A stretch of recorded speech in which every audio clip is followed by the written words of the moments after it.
scourge of the yellow bikes, how dockless Ofo bicycles are blighting UK. Authorities have been urged to crack down on the menace of yellow bikes amid widespread dumping of hire bicycles in Britain's front gardens and canals. The country's biggest cities including London, Manchester and Birmingham have been flooded with thousands of bikes over the past year courtesy of Chinese companies such as Ofo and Mobike, which charge users as little as 50p for an hour. Portrayed as an environmentally friendly alternative to driving, the concept has actually led to stolen or damaged bikes littering public spaces and private property, with enraged pedestrians and homeowners bemoaning the firm's slowness in clearing up the mess. Photos shared on social media show the bicycles, referred to as a yellow plague by one local authority, left in all sorts of antisocial places, from clogging up walkways to disregarded on railway tracks. In many cases, local authorities and neighborhood police teams are tasked with reporting the dumping of bikes, as the rental firms struggle to cope with vandalism on their own.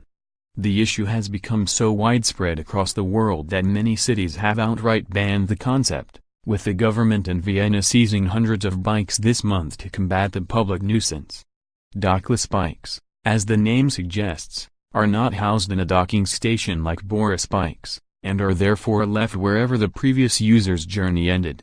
Customers use an app, where similarly to Uber they add their car details, to locate the nearest bike and use a QR code to unlock the back wheel.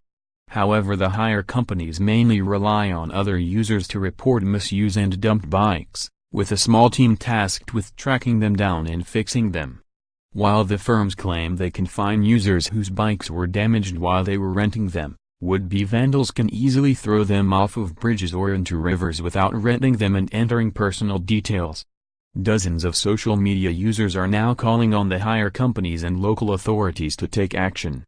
Deborah Robertson tweeted, "You know Hackney Council aggressively pursue and fine businesses who place boards outside, and yet wretched Ofo litter the streets seemingly unhindered. Absolute menace, they're dumped on the pavement outside my house almost daily. Next one's going in a skip." User at GSP shared a photograph of a Ofo bike dumped beside the Royal Docks in East London.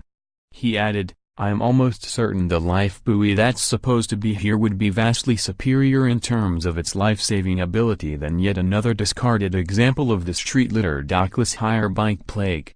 City authorities in Vienna declared victory this month in their clampdown on dockless bike-sharing schemes which they said were cluttering up public spaces. Under rules which entered into force on August 1, and which effectively ban such schemes, 780 bikes had been seized, representing virtually all such bikes in the Austrian capital. The ability to park a bike and Ofo's bikes anywhere was a convenience for users, but city authorities complained they were becoming a nuisance in public spaces and operators were not repairing vandalized bikes quickly enough. Most of the bikes seized belonged to Mobike, which authorities say has been hard to contact since it fell into financial difficulties. The schemes have attracted negative headlines across the world over vandalism and clutter.